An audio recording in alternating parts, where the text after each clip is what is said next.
Jejum é completamente diferente de passar fome. Meu nome é Elisa Reis, sou médica, geriatra e apaixonada por qualidade de vida. Se você se interessa pelo tema de jejum intermitente, esse vídeo é para você. Olha, gente, jejum é completamente diferente de passar fome. Quando você faz um jejum, é algo programado, é algo que você fez voluntariamente. Normalmente tem um propósito por trás disso ou então alguma finalidade. O jejum está muito envolvido com propósitos espirituais. É uma prática milenar. Todas as religiões indicam a prática do jejum.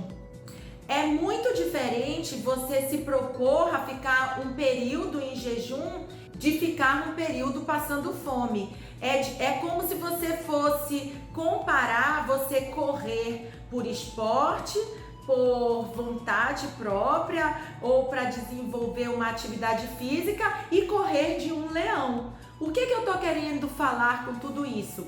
É que quando você está passando fome involuntariamente, ou porque você está num período pós-guerra, ou porque está refugiado, ou porque está preso, ou então está enfrentando uma situação de privação, passando fome por falta de condição financeira, uma série de hormônios e neurotransmissores estão envolvidos. Então, quando você está passando fome de forma involuntária, você libera hormônios como cortisol, adrenalina, mediadores químicos. Então, várias alterações hormonais, neuroquímicas são desencadeadas por uma situação que vai além da sua vontade. Agora, quando você se propõe a passar um jejum, aí a situação é diferente.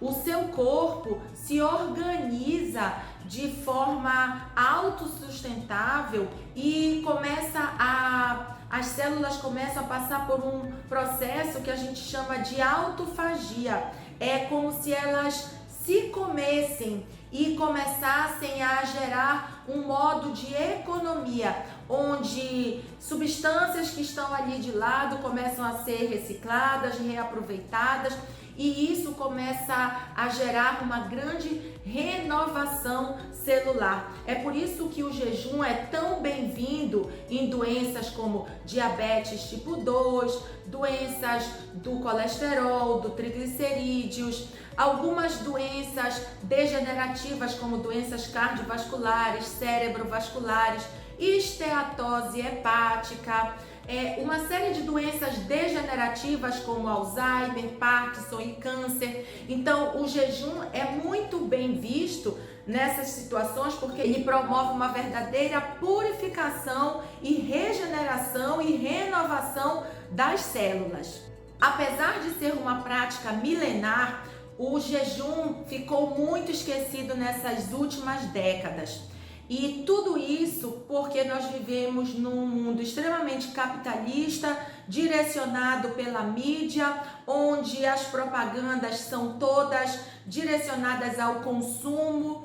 Então, o jejum não é uma prática interessante nem para a indústria alimentícia, nem para a indústria farmacêutica. Por volta de aproximadamente 1970, as pessoas viviam com 3 refeições.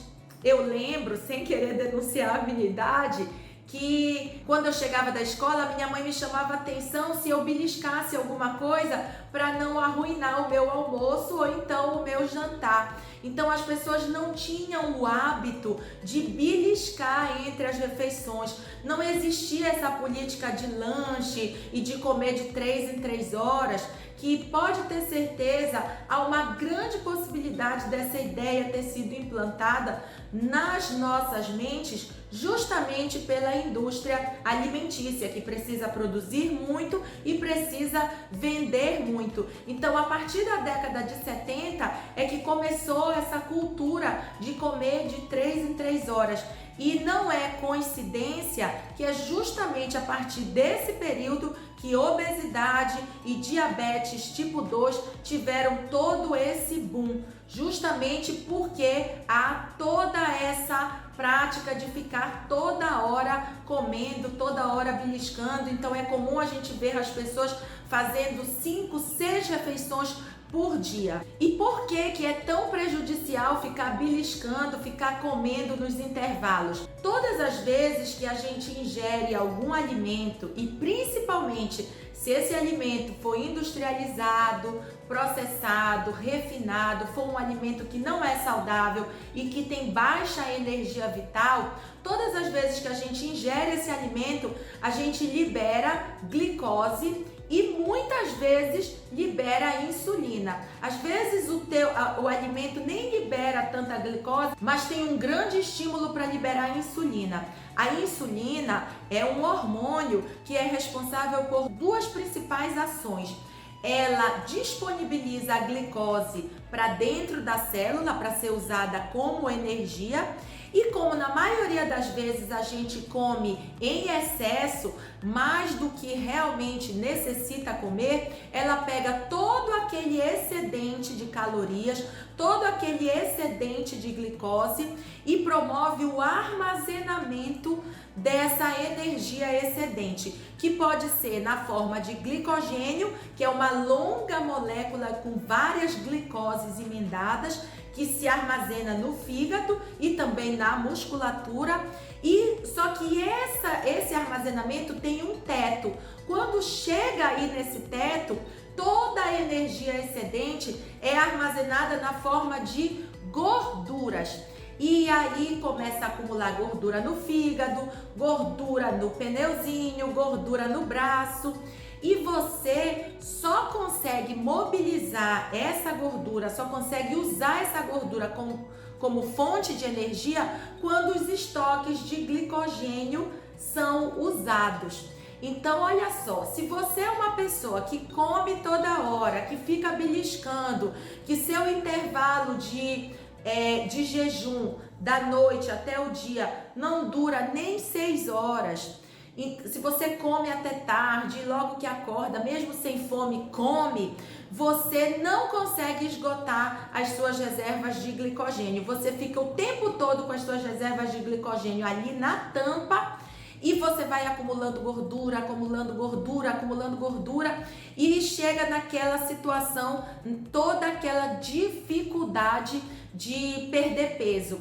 Então, o que eu te sugiro? Se você quer perder peso, comece a pensar na possibilidade de fazer jejum, de fazer um intervalo maior entre as refeições, de eliminar os refinados, os processados, os alimentos com alto índice glicêmico, começar a fazer uma atividade física para ajudar o corpo a usar gordura como fonte de energia.